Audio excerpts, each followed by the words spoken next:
கர்த்தருடைய பரிசுத்த நாமத்திற்கு மகிமை உண்டாவதாக. அக்கிரமத்தை நினைப்பூட்டுதல் என்ற தலைப்பிலே ஒரு செய்தியை தியானிக்கப் போகிறோம். இந்த செய்தியை தேவனாகிய கர்த்தருடைய கிருபையுள்ள கரங்களிலே கொடுத்து ஜெபிக்கலாம். அன்பின் தெய்வமே, கர்த்தாவே, நன்றியோடு ஸ்தோத்திரிக்கிறேன். எங்களுடைய அக்கிரமங்கள் பெரிது, அதை நீர் மறக்கிறீர், மன்னிக்கிறீர். ஆனாலும் நாங்கள் மீண்டும் மீண்டும் அந்த அக்கிரமங்களை, பாவங்களை செய்யும் பொழுது அது உமக்கு நினைப்பூட்டுதலாக இருக்கிறதுனால ஒரு நியாய தீர்ப்புக்கு ஏதுவாகிறது. எனவே இந்த அக்கிரமங்களை மீண்டும் மீண்டும் செய்யாதிருங்கள், எனக்கு அது ஞாபகமூட்டுகிறதாக, நினைப்பூட்டுகிறதாக இருக்கிறது என்று நீ சொல்லியிருக்கிறீர். இந்த செய்தியை நம்முடைய கருத்தில் கொடுக்கிறேன் ஆண்டவரே. நீர் இதில் இருக்கிறதான சத்தியங்களை எங்களுக்கு வெளிப்படுத்தி தாரும். உம்முடைய மேன்மையான நாமத்தை மகிமைப்படுத்திக் கொள்ளும். இயேசுவின் இன்ப நாமத்தில் வேண்டுகிறேன், ஜீவனுள்ள நல்ல பிதாவே, ஆமென். கர்த்தருடைய பரிசுத்த நாமத்திற்கு மகிமை உண்டாவதாக. எசேக்கியேல் 29ஆம் அதிகாரம் 15 முதல் இருக்கிற வசனங்களில இந்த செய்தி சொல்லப்பட்டிருக்கிறது. ஏனெனில் நான் அவர்கள் அநியாயங்களை கிருபையாய் மன்னித்து அவர்கள் பாவங்களை, அக்கிரமங்களை இனி நினையாமல் இருப்பேன் என்று கர்த்தர் சொல்லுகிறார் என்பதாக எபிரேயர் 8ஆம் அதிகாரம் 12ஆம் வசனம் சொல்லுகிறது. இது எப்பொழுது நாம் இனி பாவம் செய்ய மாட்டோம் என்ற ஒரு நிலைமைக்குள்ளே வந்து ரட்சிப்புக்குள்ளே வரும் பொழுது மீண்டும் மீண்டும் அந்த பாவங்களை தேவன் நினைக்க மாட்டார். அந்த பாவங்களை, அக்கிரமங்களை மன்னித்து நமக்கு அவர் கிருபை தருவார். ஆனால் மீண்டும் மீண்டும் பாவங்களை செய்து கொண்டே இருக்கும் பொழுது அந்த பாவங்கள், ஏற்கனவே இவன் இந்த பாவங்களை எல்லாம் செய்தானே, அதனால் இவனை தண்டிக்க வேண்டும் என்ற ஒரு எண்ணம் தேவனுக்கு உண்டாகிவிடுமா. இதைத்தான் தேவன் சொல்லுகிறதை பார்க்கலாம்.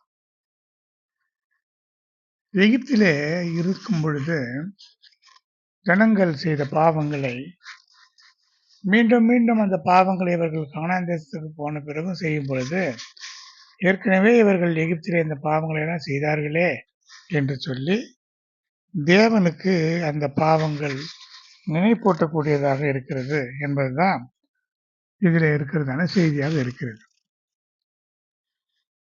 எகிப்திலே எகிப்தின் தெய்வங்களை வணங்கினார்கள்.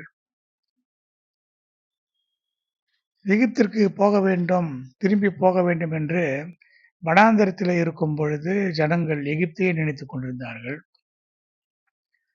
எகிப்தினுடைய விக்கிரகங்களின் பின்னாலே போனார்கள். இதனாலே தேவன் என்ன செய்தார், அந்த எகிப்தின் தேவர்களை நீதி செலுத்தினார். எகிப்தின் தேவர்களின் மேலே நீதி செலுத்தினார். எகிப்து தேச தேவர்கள் அந்த எகிப்து தேசத்தின் வளமையே வளமான தேசம் என்று சொல்லி நினைத்து கொண்டிருந்தனாலே அந்த எகிப்தின் வளமையை எல்லாம் குன்றி போக செய்தார்.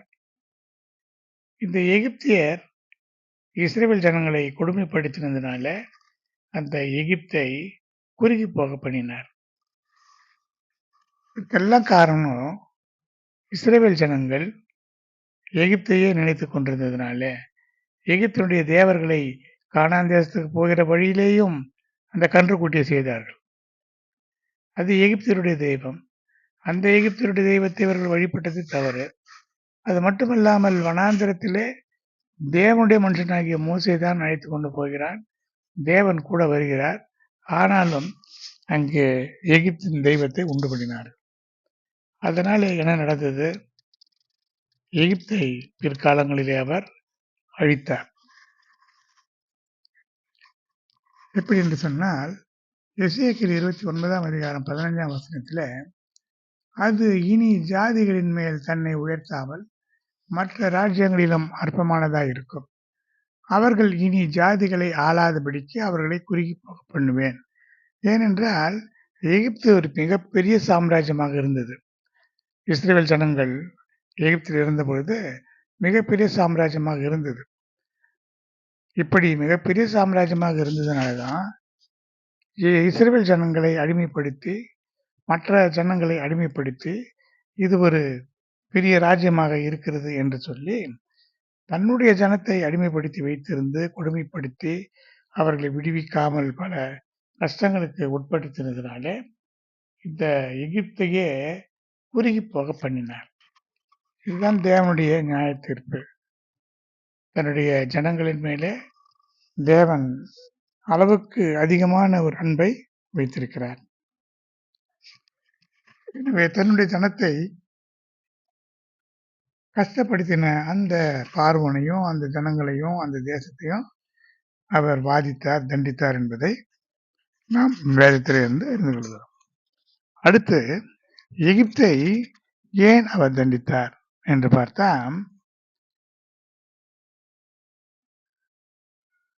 இனி அவர்கள் இவர்களுடைய நம்பிக்கையாய் இராமல் போவார்கள், அப்போது நான் கர்த்தராகிய ஆண்டவர் என்று அறிந்து கொள்வார்கள் என்று தீர்க்கதரிசிக்கு சொல்லும்படியாக சொல்கிறார். எசேக்கியேல் 29ஆம் அதிகாரம் 16ஆம் வசனம்.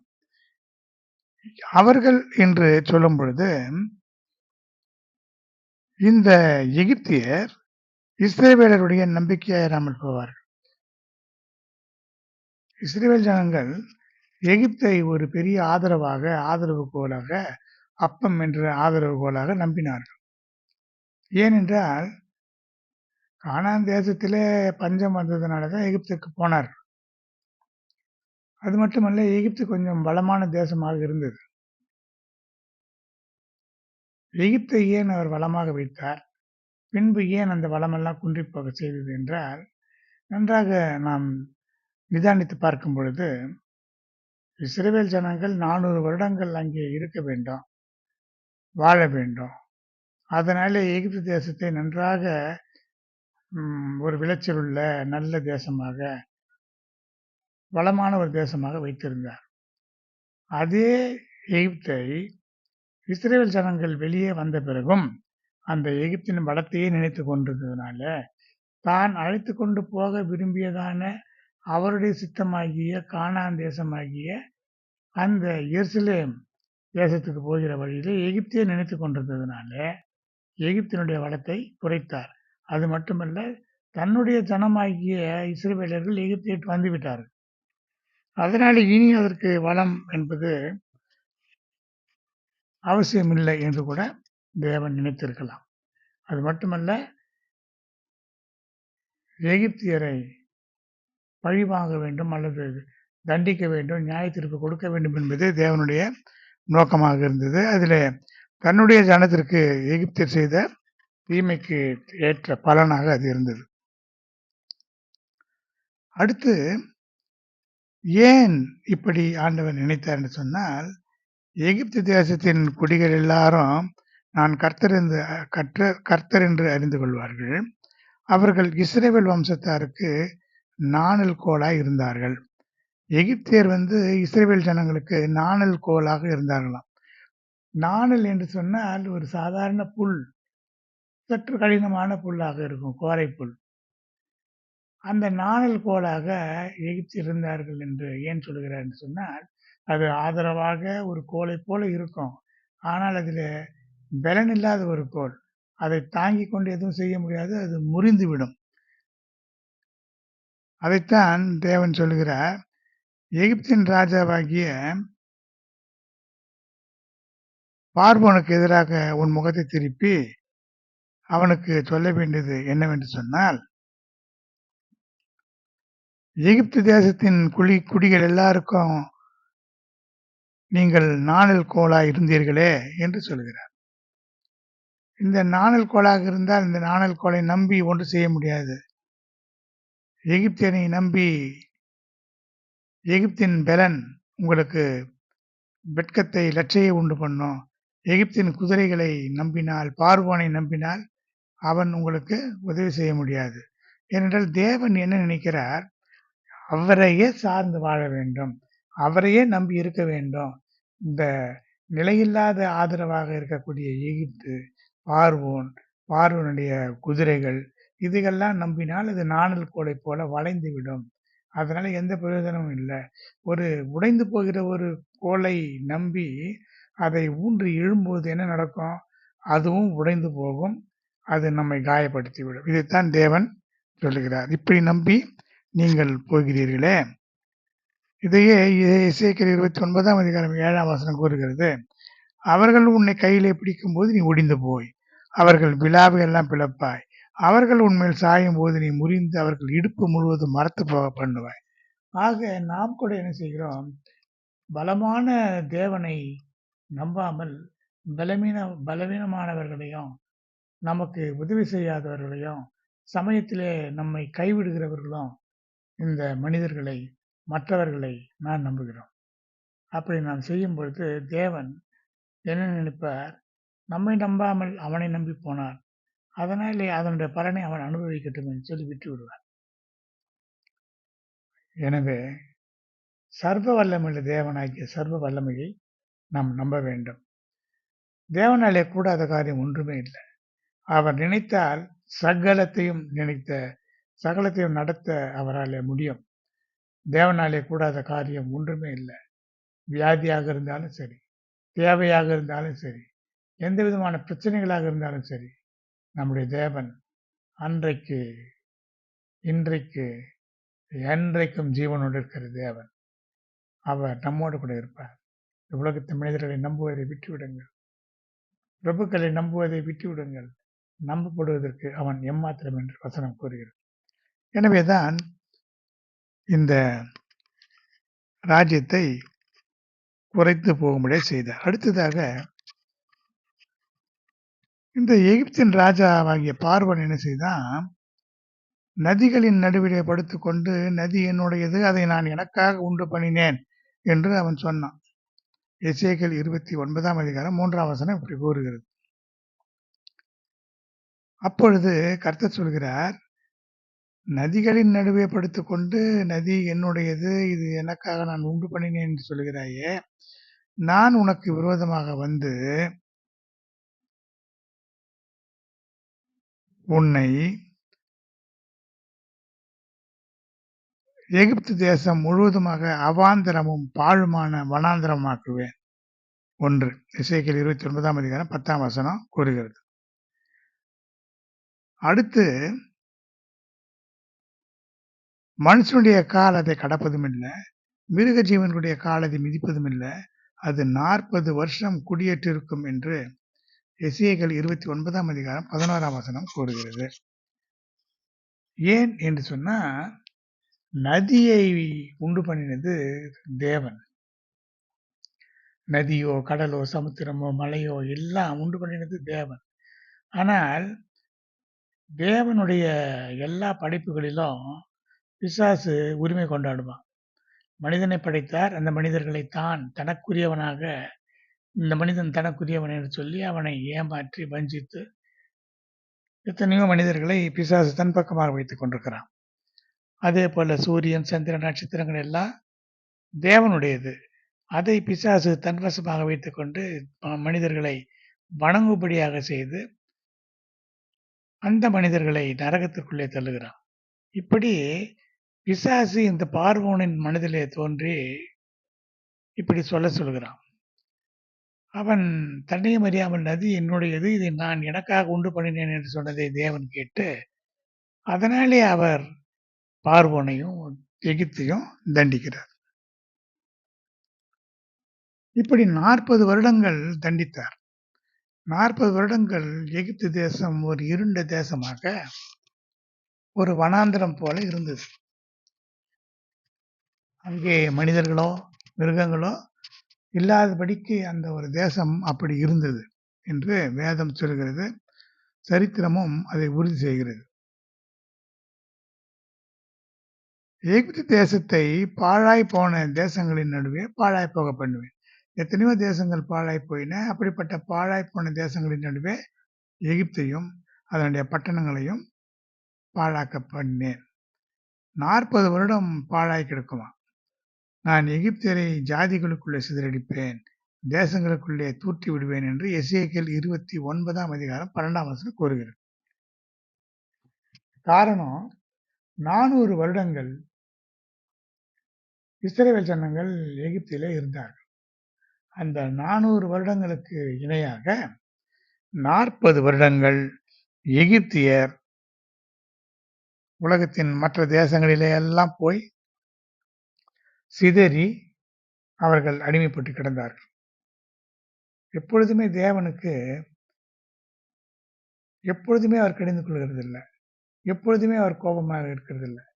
எந்த ஒரு நியாயத்தீர்ப்பாக இருந்தாலும் ஒரு குறிப்பிட்ட காலம்தான். எகிப்து 40 வருடங்களுக்கு பின்பு என்ன நடந்தது? எகிப்தியரை அவர்கள் சிதறுண்டிருக்கிற ஜனங்களிலே இடத்திலிருந்து சேர்த்து கொண்டு எகிப்தியரின் சிறையிருப்பை திருப்பி அவர்களை அவர்களுடைய ஜனன தேசமாகிய பத்ரோஸ் தேசத்திலே திரும்பி வர பண்ணுவேன். ஆனால் அங்கே அவர்கள் அற்ப ராஜ்யமாக இருப்பார்கள் என்று எசேக்கியேல் 29ஆம் அதிகாரம் 13, 14, 15 ஆகிய வசனங்களிலே சொல்லப்பட்டிருக்கிறது.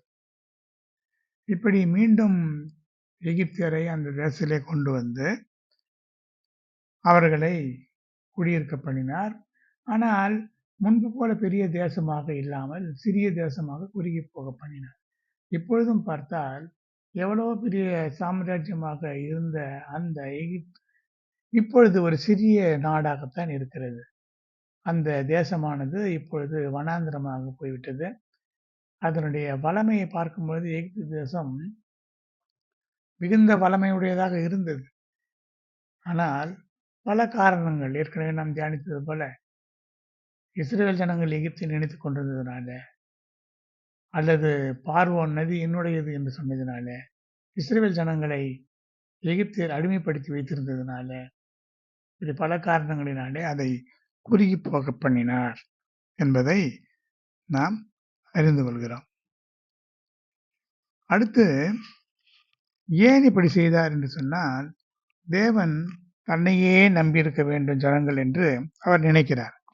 ஆனால் இவர்கள் எகிப்தையே நினைத்து கொண்டிருக்கிறதுனால, அது வளமாக இருக்கிறதுனாலே தானே நம்மை விட்டு இவர்கள் எகிப்தையே நினைத்து கொண்டிருக்கிறார்கள். அதனுடைய வளம் குன்றி போனால் இவர்கள் அதை நினைக்க மாட்டார் என்று சொல்லி இது ஒரு நியாய தீர்ப்பை கொடுக்கிறார். இஸ்ரவேல் ஜனங்களை அடிமைத்தனத்திலிருந்து மீட்டு கொண்டு போய் பாலும் தேனும் போடுகிறதும் நலமும் விசாலமுமான ஒரு தேசத்திலே கொண்டு போய் சேர்க்கும்படியாக இறங்கினால் இவர்கள் எகிப்தை நினைத்து கொண்டிருந்தால் என்ன? எகிப்து என்பது பாவ வீடு, அது பின்மாற்றம். நல்ல ஒரு வளமான வாழ்க்கையை மறந்துவிட்டு தேவனுடைய வழியை விட்டு எகிப்தை நினைத்து கொண்டிருக்கிறதுனால தேவன் அந்த எகிப்தை தண்டித்தார். நம்முடைய வாழ்க்கையில கூட தேவன் நடத்துகிற பாதையில ஒரு வளமான ஒரு நபர், வளமான ஒரு செல்வம், வளமான ஒரு வாழ்க்கை அல்லது வளமான இந்த உலகம், இப்படி நம்மை திசை திருப்பக்கூடியது எதுவாக இருந்தாலும் அதை அவர் அடித்து போடுவார்.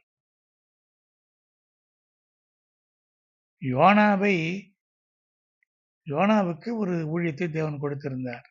ஆனால் யோனா அதை செய்யாமல் தப்பித்து போக நினைத்தான். அப்பொழுது என்ன நடந்தது? அவன் இருந்த கப்பலிலே ஒரு பெரிய கொந்தளிப்பு ஏற்பட்டது. அந்த கொந்தளிப்பு எப்பொழுது அடங்கியது? யோனாவை தூக்கி கடலிலே போட்ட பிறகுதான் அடங்கியது. அப்படியே நம்முடைய வாழ்க்கையிலும் கூட தேவையில்லாத மனிதர்கள் நம்முடைய வீட்டில் இருக்கும் பொழுது ஒரு பெரிய கொந்தளிப்பு வரும். அவர்கள் வெளியேறின பிறகுதான் அது சரியாகும் என்பது நமக்கு தெரிகிறது.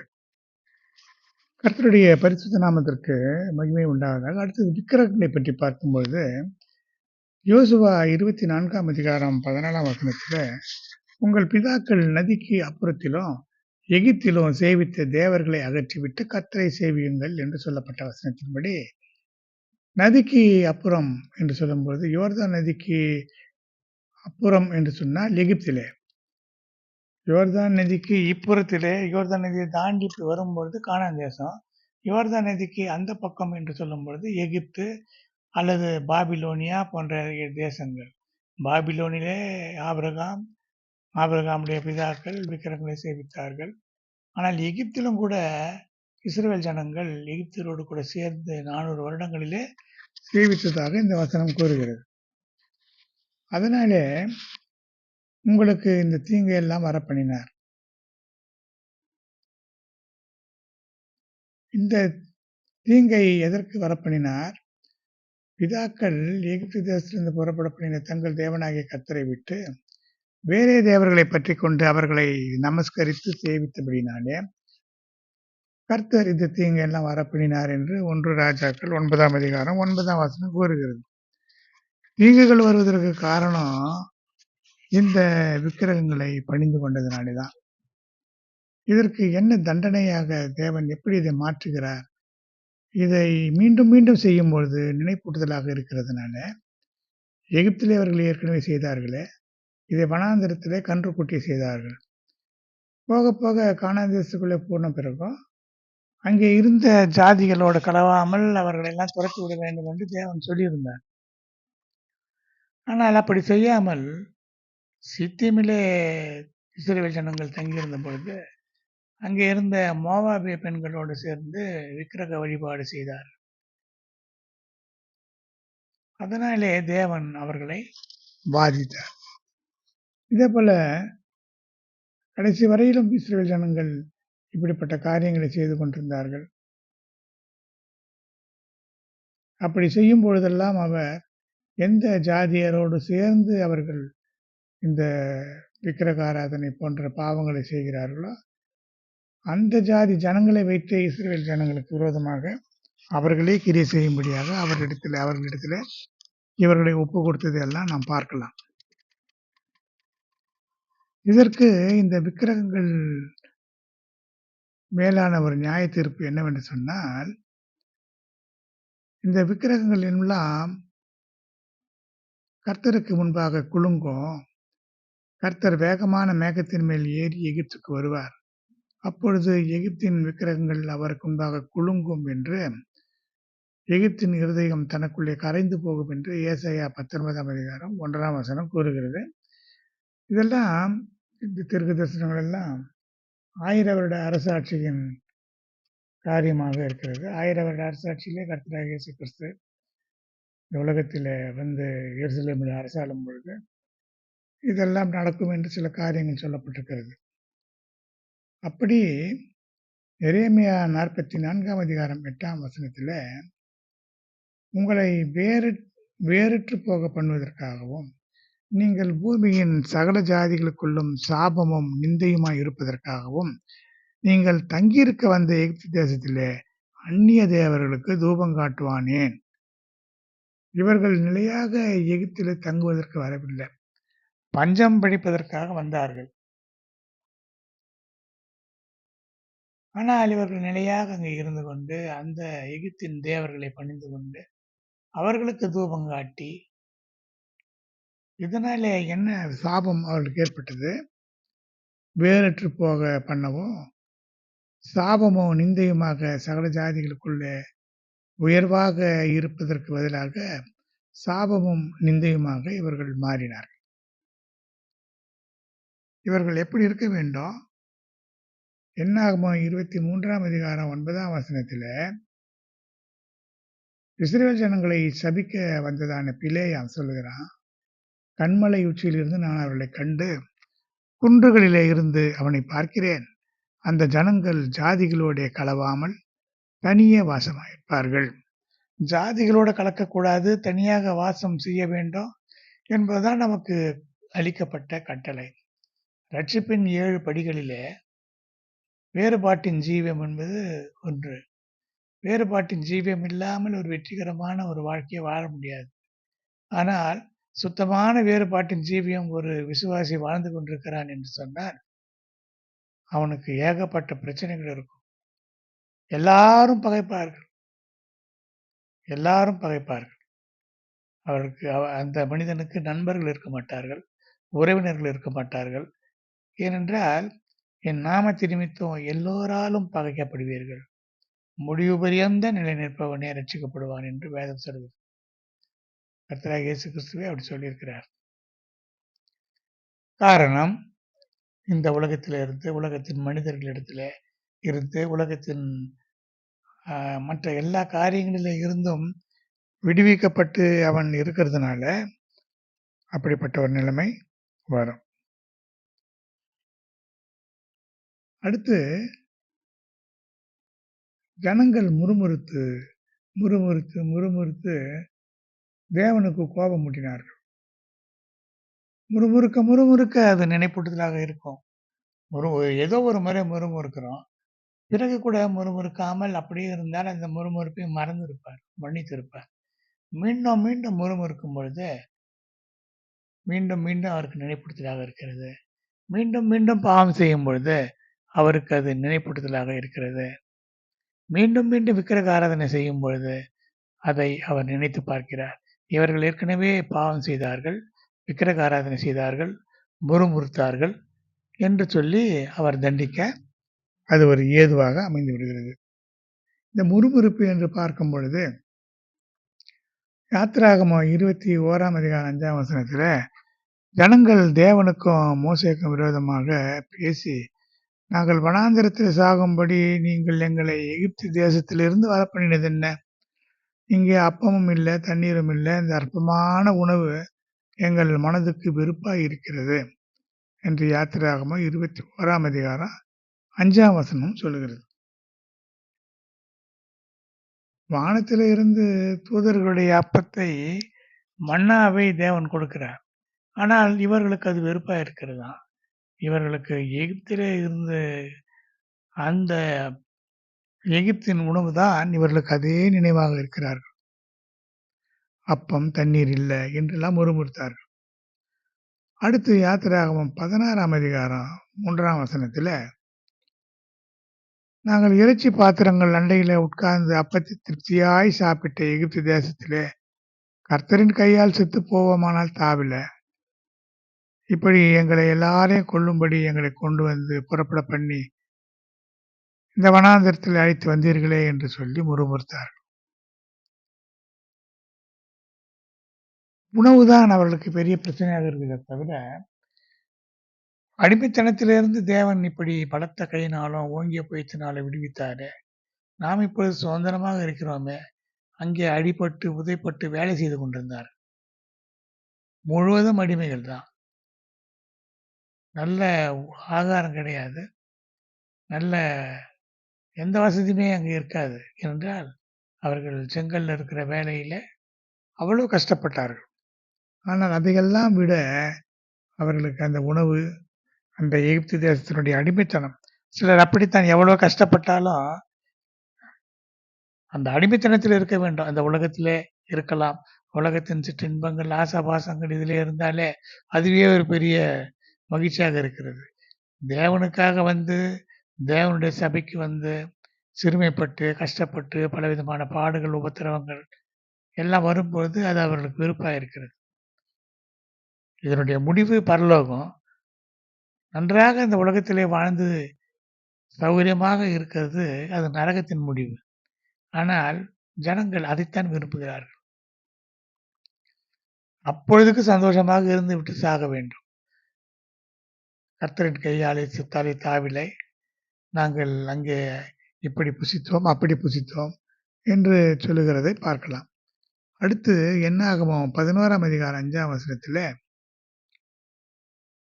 சொல்லுகிறார்கள், எகிப்திலே கிரயமில்லாமல் சாப்பிட்ட மச்சங்களையும், வெள்ளரிக்காய்களையும், கொம்மட்டி காய்களையும், கீரைகளையும், வெண்காயங்களையும், வெள்ளை பூண்டுகளையும் நினைக்கிறோம். இப்படி அதையே நினைத்து கொண்டு இந்த வனாந்திரத்திலே அவர்கள் நடந்து வந்து கொண்டிருக்கிறார். அவர்கள் இருக்கிறது இங்கே, அவருடைய எண்ணமெல்லாம் எகிப்தில. இன்றைக்கு கூட நாம் கூட அப்படி இருக்கிறோம். ஆவிக்குரிய ஜீவியத்திலே ஏதோ வாழ்ந்து கொண்டிருந்தாலும் அந்த பாவங்கள் நம்முடைய நினைவை விட்டு நீங்கவில்லை. பழைய நினைவுகள், நாம் அப்படி இருந்தோமே, இப்படி இருந்தோமே, இப்படியெல்லாம் பேசவே கூடாது. பேசுவதே அது ஒரு பின்மாற்றம். சிலர் சொல்லுவார்கள், இப்படி இல்லாமல் இருந்திருந்தால் நான் அப்படி இருந்திருப்பேன், நான் அப்படி வாழ்ந்திருப்பேன், இப்படி வாழ்ந்திருப்பேன். எப்படியும் வாழ்ந்திருக்க முடியாது. ஒவ்வொரு நாளும் எப்படி வாழ வேண்டும் என்பதை தேவன் முன்குறித்திருக்கிறார். தேவனிடத்தில் அன்பு கூறுகிறவர்களுக்கு சகலமும் நன்மைக்கு எதுவாய் நடக்கிறது என்பதை அறிந்திருக்கிறோம் என்று ரோமர் 8ஆம் அதிகாரம் 26ஆம் வசனம் கூறுகிறது. இதன்படிதான் நமக்கு நடக்குமே தவிர, நாம் நினைக்கிறபடியெல்லாம் வாழ வேண்டும் என்று நினைக்கக்கூடாது. சில வேளை நாம் நினைக்கலாம், நான் இந்த தவறெல்லாம் செய்யாமல் இருந்திருந்தா ஆண்டவர் நம்ம இப்படியெல்லாம் ஆசீர்வதித்திருப்பாரு, அப்படியெல்லாம் நான் நடந்திருக்கிறது தவறாக இருக்கிறது என்று நினைத்தால் அது வேறு.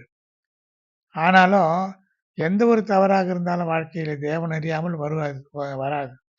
தேவன் அந்த பாதையின் வழியாக நடத்த அனுமதி கொடுத்திருந்ததுனால தான் நடந்தது. எல்லாருடைய வாழ்க்கையை, பரிசுத்தவானுடைய வாழ்க்கையை பார்க்கும் பொழுதும், அந்த பாதையின் வழியாக நடக்க வேண்டியதாக இருந்தது. யோசேப்பை குழியிலே போட்டதுனால தான் அவன் ராஜாவுக்கு அடுத்த நிலையில அவன் உயர்த்தப்பட்டான். அவன் இங்கேயே இருந்திருந்தா ஆடு மாடுகளை மேய்த்துக் கொண்டுதான் அப்படியே சுற்றிக் கொண்டிருந்திருக்க வேண்டும். அப்படி நம்முடைய வாழ்க்கையில பல கஷ்டங்கள் வந்தது. அந்த வந்த கஷ்டங்கள் எல்லாம் சகலமும் நன்மைக்கு எதுவாகத்தான் நடந்ததே தவிர, தேவன் தீமை செய்கிறவர் அல்ல. அதனால இப்படி அவர்கள் முறுமுறுத்தார்கள். அப்பொழுது எகிப்துக்கு திரும்பி போகிறதே எங்களுக்கு உத்தமம் அல்லவோ என்று சொன்னார்கள். என்னாகமம் 14ஆம் அதிகாரம் 3ஆம் வசனத்துல இப்படி அவர்கள் எகிப்தையே நினைத்துக் கொண்டிருந்ததுனாலதான் எகிப்தை தேவன் தண்டித்தார். அடுத்து சொல்லுகிறார்கள், ஒரு தலைவனை ஏற்படுத்திக் கொண்டு எகிப்துக்கு திரும்பி போவோம் வாருங்கள் என்று சொல்லிக் கொண்டார். அப்பொழுதுதான் கர்த்தர் சொன்னார், உங்கள் பிரேதங்கள் இந்த வனாந்திரத்தில் விழும். இந்த வனாந்திரத்திலே விழுந்து தீரும் மட்டும் உங்கள் பிள்ளைகள் 40 வருஷம் வனாந்திரத்திலே திரிந்து நீங்கள் சோரம் போன பாதகத்தை சுமப்பார்கள் என்று 14ஆம் அதிகாரம் என்னாகமம் 14ஆம் அதிகாரம் 33 முதல் 34 வரை இருக்கிற வசனங்களிலே பார்க்கலாம். அது ஏன் அந்த 40 வருடங்கள் என்று சொன்னா,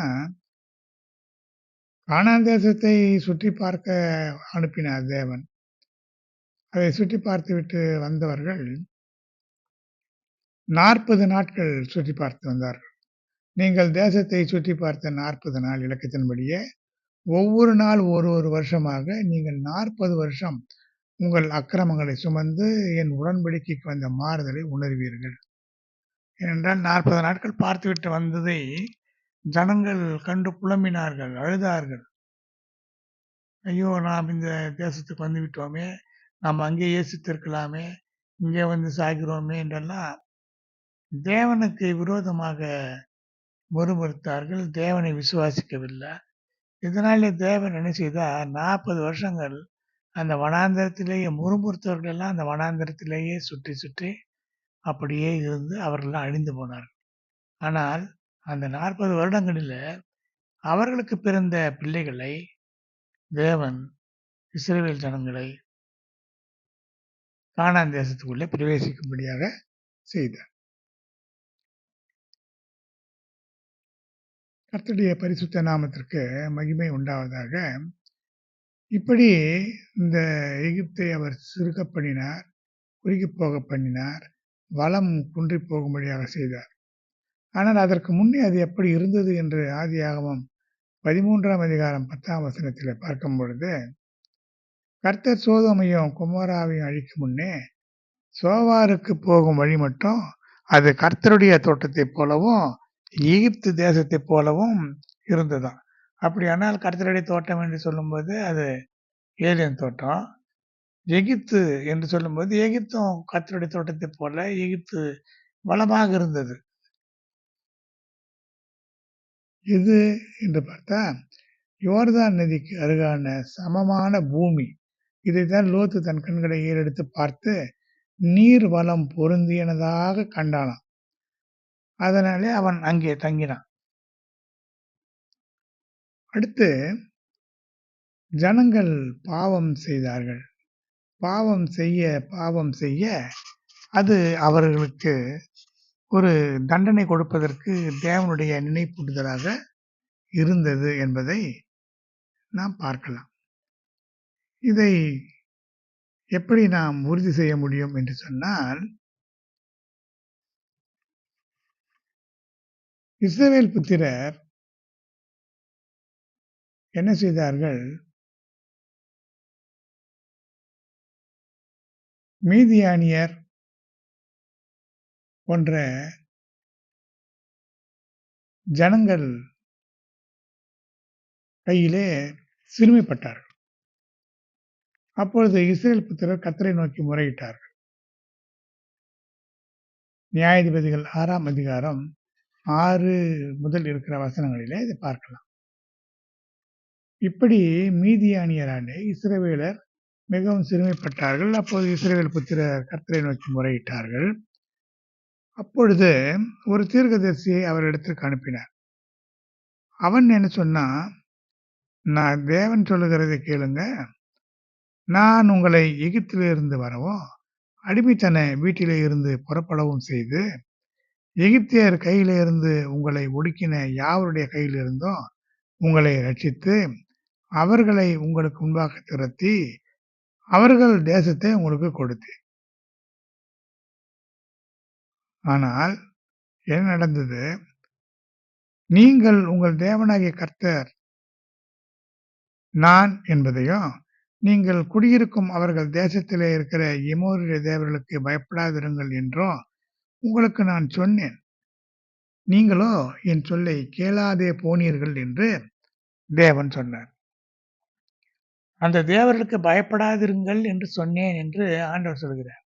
பயப்படாதிருங்கள் என்று ஏன் சொன்னார் என்று சொன்னால், பயப்பட்டாதான் தேவனை அந்த தேவர்களை வணங்குகிறார்.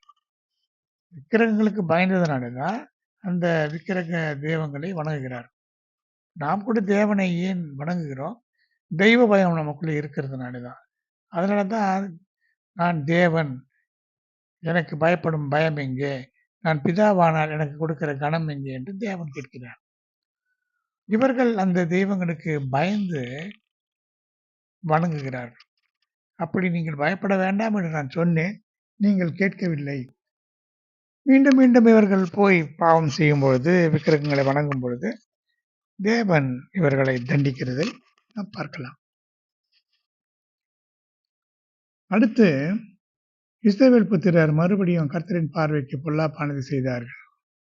கர்த்தரை சேவியாமல் பாகால்களையும் அஸ்திரத்தையும் சீரியாவின் தேவர்களையும் சீதோனின் தேவர்களையும் மோவாபின் தேவர்களையும் அம்மோன் புத்திரரின் தேவர்களையும் பிலிஸ்தருடைய தேவர்களையும் சேவித்தார்கள் என்று நியாயாதிபதிகள் 10ஆம் அதிகாரம் 6 முதல் இருக்கிற வசனங்களில பார்க்கலாம். அப்பொழுது கர்த்தர் என்ன செய்தார்? அந்த ஜனங்கள் கையிலே அவரை விற்று போட்டார். அப்பொழுது ஜனங்கள் என்ன செய்தார்கள்? நாங்கள் உமக்கு விரோதமாக பாவம் செய்தோம் என்று முறையிட்டார்கள். கர்த்தர் அவர்களை நோக்கி, எகிப்தியர், எமோரியர், அம்மோன் புத்திரர், பெலிஸ்தியர், சீதோனியர், அமலேக்கியர், மாகோனியர் உங்களை ஒடுக்கும் சமயங்களிலே நீங்கள் என்னை நோக்கி முறையிட்ட போது நான் உங்களை அவர்கள் கைக்கு நீங்களாக்கி ரட்சிக்கவில்லையா என்று கேட்கிறார். பாருங்க, அவ்வளவு நினைவாக சொல்லுகிறார். எகிப்தியர், எமோரியர், அம்மோன் புத்திரர், பெலிஸ்தியர், சீதோனியர், அமலேக்கியர், மாகோனியர் இப்படி இந்த 7 ஜாதிகளும் உங்களை ஒடுக்கிற சமயத்திலே முறையிட்டீர்கள், நான் ரட்சித்தேன். ஆனாலும் நீங்கள் என்னை விட்டு விட்டு அந்நிய தேவர்களை அல்லவா சேவித்தீர்கள். ஆகையால் இனி உங்களை ரட்சியேன். நீங்கள் போய் உங்களுக்காக நீங்கள் தெரிந்து கொண்ட தேவர்களை நோக்கி முறையிடுங்கள், அவைகள் உங்கள் ஆபத்தின் காலத்திலே உங்களை ரட்சிக்கட்டும் என்று சொல்கிறார். நியாயாதிபதிகள் 10ஆம் அதிகாரம் 14ஆம் வசனம் இப்படி கூறுகிறது. அப்பொழுது ஜனங்கள், நாங்கள் பாவம் செய்தோம், தேவரீர் உம்முடைய பார்வைக்கு நலமானபடி எங்களுக்கு செய்யும், இன்றைக்கு மாத்திரம் எங்களை ரட்சித்தருளும் என்று சொல்லி கெஞ்சினார்கள். அப்பொழுது என்ன எப்படி கேட்டார்கள் என்று சொன்னால், அந்நிய தேவர்களை தங்கள் நடுவில் இருந்து விலக்கிவிட்டு கர்த்தருக்கு ஆராதனை செய்தார்கள். அப்பொழுது அவர் இஸ்ரவேலின் துன்பத்தை பார்த்து மனதுருகினார். நியாயாதிபதிகள் 10ஆம் அதிகாரம் 16ஆம் வசனம் இப்படி கூறுகிறது. அப்படி மனதுருகி அவர்களை ரட்சித்தார். இப்படி எப்பொழுதெல்லாம் தேவர்களை வழிபட்டார்களோ, அந்நிய தேவர்களை வழிபடும்போது தேவன் இஸ்ரவேல் ஜனங்களுக்கு விரோதமாக இருந்தார். அடிக்கடி அப்படி செய்வார்கள். அவர் கைவிட்டு விடுவார். மீண்டும் அவர்கள் இஸ்ரவேல் ஜனங்கள் வந்து கெஞ்சும் பொழுது அவர் மனம் மாறுவார், மறந்து விடுவார். ஆனால் மீண்டும் மீண்டும் செய்யும்போது மீண்டும் மீண்டும் அது நினைவூட்டுதலாக இருக்கும். மீண்டும் மீண்டும் அவர் யார் மூலமாக அந்த பாவத்தை செய்கிறார்களோ அவர்களிடத்திலே இஸ்ரவேல் ஜனங்களை ஒப்பு கொடுத்து விடுவார். இதுதான் அதை முழுவதுமாக நாம் பார்க்கும் பொழுது நடந்ததான ஒரு செய்தியாக இருக்கிறது. அடுத்து தேவன் நம்மை குற்றப்படுத்தி கொண்டு மாத்திரம் இருக்க மாட்டார். தேவனுக்கும் பிசாசுக்கும் நாம் எளிதாக பிசாசின் ஆவியா தேவனுடைய ஆவியா நமக்கு பேசுகிறது, நம்மோடு கூட உணர்த்துவது என்று எளிதாக நாம் கண்டுபிடித்து விடலாம். தேவன் நம்முடைய நன்மைகளையும் சொல்லுவார், நாம் செய்கிற தீமைகளையும் சொல்லுவார். அதனால நீ இப்படி செய்தால் உன்னை நான் மன்னிப்பேன், உன்னை நான் கடாட்சிப்பேன் என்று சொல்கிறது தான் தேவனுடைய ஆவி. ஆனால் பிசாசு என்ன செய்வான் தெரியுமா? பிசாசும் நம்மிடத்துல பேசுவான். அவன் நம்மை குற்றப்படுத்துவது மாத்திரம்தான், நம்மிடத்துல இருக்கிற நன்மையை சொல்லவே மாட்டான். நீ இப்படி செய்கிறாய், அப்படி செய்கிறாய், இப்படி செய், அப்படி செய் என்று சொல்லுவான். அதுதான் பிசாசு. ஆனால் தேவன் எப்படி சொல்கிறார் என்பதை வெளிப்படுத்தின விசேஷத்துல பாருங்களேன். உன் கிரியைகளையும் உன் பிரயாசத்தையும் உன் பொறுமையையும் நீ பொல்லாதவர்களை சகிக்க கூடாமல் இருக்கிறதையும் நீ அப்போஸ்தலர் அல்லாதவர்களை கண்டு அவர்கள் பொய்யர் என்று கண்டறிந்ததையும் நீ சகித்து கொண்டிருக்கிறதையும் பொறுமையாய் இருக்கிறதையும் என் நாமத்து நிமித்தம் இளைப்படையாமல் பிரயாசப்பட்டதையும் நான் அறிந்திருக்கிறேன். ஆனாலும் நீ ஆதியிலே கொண்டிருந்த அன்பை விட்டாய் என்று உன் பேரில் எனக்கு குறை உண்டு. அதனாலே நீ இன்ன நிலைமையிலிருந்து விழுந்தாய் என்பதை நினைத்து மனம் திரும்பி ஆதியில இருந்து நீ செய்த கிரியைகளை செய்வாயாக. ஒருவேளை அப்படி செய்யாமல் போனால் உன் விளக்கு தண்டை அதிலிருந்து நீக்கி விடுவேன் என்று தேவன் சொல்கிறார். இப்படி நம்மில் இருக்கிற குறைபாடுகளை சொல்லுவார்.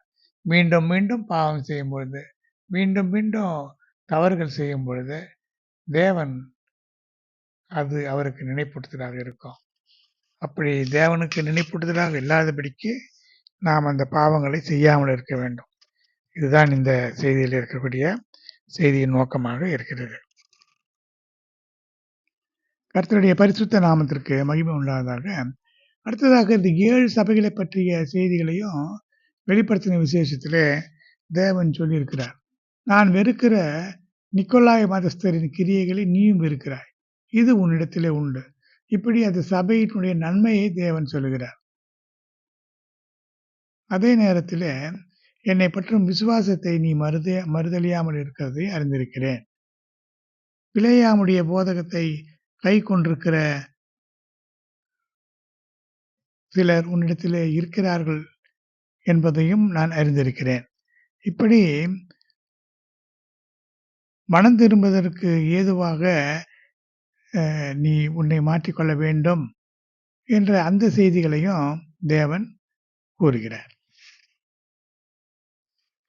கர்த்தருடைய பரிசுத்த நாமத்திற்கு மகிமை உண்டாவதாக. தேவன் நம்மை குற்றப்படுத்துவது மாத்திரமல்ல, குற்றப்படுத்துவது மட்டும்தான் என்று அவரை பற்றி நாம் சொல்லிவிட முடியாது. தவறுகளை திருத்துவார், திருந்தி வாழும்படி சொல்லுவார். தவிர நம்முடைய நன்மைகளை தேவன் நினைத்து பார்க்கிறது உண்டு. ஒரு உதாரணம் நாம் இங்கே சொல்லலாம். ஆகாபோடு கூட சேர்ந்து கொண்டு இருந்ததான நீதிமானாகிய ஒரு ராஜா இருந்தான். ராஜாவாகிய யோசபாத் தான் அந்த மனிதன். அவன் செய்த பல நன்மைகள் உண்டு. ஆனால் இந்த விக்கிரகாரன் செய்கிறதான இந்த ராஜாவோடு கூட வந்ததுனாலே அவனுக்கு ஒரு பெரிய ஆபத்து, அவனுடைய உயிருக்கு சேதம் வருவதாக இருந்தது. ஏனென்றால் யோசபாத் ஆகாபை போல வேஷம் மாதிரி அங்கே இருந்தான். அதனால அவனை ஆகாப் என்று நினைத்து கொலை செய்ய வந்தார். ஆனால் அவன் தப்பித்து போனான். பிறகுதான் தீர்க்கதரிசி சொல்லுகிறான், நீ துன்மார்க்கனோடு சேர்ந்து கொண்டு தேவனை பகைக்கிறவர்களோடு சேர்ந்து கொண்டு இப்படி நீ துன்மார்க்கமான ஜனங்களுக்கு ஆதரவாக இருந்தால் அது தீமையை உனக்கு கொடுத்திருக்கும். ஆனால் உன்னிடத்திலே நன்மை இருந்தது, அந்த நன்மையை நினைத்து தான் தேவன் உன்னை தப்புவித்தார் என்று. அதே போல புதிய ஏற்பாட்டின் காலத்தில் பார்க்கும் பொழுது கொர்நேலியு என்ற அந்த மனிதன் அவன் செய்த தானங்கள், தர்மங்கள் தேவனுடைய சந்நிதியிலே நினைக்கப்பட்டது என்று வேதத்திலே இருந்து அறிந்து கொள்கிறோம். இப்படி நாம் செய்கிற நன்மைகளும் நினைக்கப்படும். தீமைகளை மாத்திரம் நினைத்து நம்மை தண்டிக்கிற தேவன் அல்ல நம்முடைய தேவன். நாம் செய்த நன்மைகளுக்கு ஏற்ற பலனை இந்த பூமியிலும் கொடுப்பார், பரலோகத்திலும் கொடுப்பார். இப்படி தேவனுடைய வழியை விட்டு மறுதலித்து போனவர்கள், அவர்கள் மனம் திரும்புதலுக்கு ஏதுவாக அவர்களை மறுபடியும் புதுப்பிக்கிறது கூடாத காரியம் என்று எபிரேயர் 6ஆம் அதிகாரம் 6ஆம் வசனத்திலே பரிசுத்த பவுல் சொல்லுகிறார். ஆனாலும் அவரே என்ன சொல்லுகிறார், இப்படிப்பட்ட காரியம் இருந்தாலும் கூட, நாங்கள் இப்படி சொன்னாலும் கூட, நன்மையானவைகளும் ரட்சிப்புக்கு உரியவைகளுமாகிய காரியங்கள் உங்களிடத்திலே உண்டாயிருக்கிறது என்று நம்பியிருக்கிறோம். ஏனென்றால் உங்கள் கிரியையையும் நீங்கள் பரிசுத்தவான்களுக்கு ஊழியம் செய்ததினாலும் செய்து வருகிறதுனாலும் தமது நாமத்திற்காக காண்பித்த அன்புள்ள பிரயாசத்தையும் மறந்து விடுவதற்கு தேவன் அநீதி உள்ளவர் அல்லவே என்று எபிரேயர் 6ஆம் அதிகாரம் 10ஆம் வசனத்தில் சொல்லப்பட்டது. தேவன் நீதியுள்ள தேவன். நம்முடைய கிரியைகளை, பிரயாசத்தை எல்லாம் அவர் பார்த்து கொண்டிருக்கிறார். நம்முடைய தவறுகளையும் உணர்த்துகிறார். மீண்டும் மீண்டும் நான் தவறு செய்யும் போது அது அவருக்கு நினைப்பூட்டுதலாக இருக்கும். அதனால தவறு செய்வதை தவிர்க்க வேண்டும். மீண்டும் மீண்டும் நன்மை செய்து கொண்டே இருந்தால் அதையும் அவர் நினைப்பார். அது நமக்கு நன்மைக்கு மேல் நன்மை, நன்மைக்கு மேல் நன்மை கிடைக்கும். தேவனே நன்மை உண்டாக என்னை நினைத்துள்ளோம் என்று நெகேமியா சொன்னான் அல்லவா? அப்படி நன்மை உண்டாக தேவன் நம்ம நினைக்க வேண்டும். நமக்கு தீமை உண்டாக அவர் நினைக்கவே கூடாது. அவருடைய மனதிலே நாம் செய்த தீமைகள் மறந்து போக வேண்டும். நாம் செய்த நன்மைகள் மாத்திரம் நினைத்து கொண்டே அவர் இருக்க வேண்டும். இப்படித்தான் நாம் வாழ வேண்டும். இப்படிப்பட்ட ஒரு வாழ்க்கையை தேவன் நமக்கு தரும்படியாக நாம் ஜெபிக்கலாம். அன்பின் தெய்வமே, கர்த்தாவே, நன்றியோடு ஸ்தோத்திரிக்கிறேன். எங்களுக்கு நன்மை உண்டாக எங்களை நினைத்தருளும் ஆண்டவரே. எங்களுடைய பாவங்கள், அக்கிரமங்கள் உமக்கு முன்பாக நினைப்பூட்டுதலாக இருக்க வேண்டாம். போதும் ஆண்டவரே,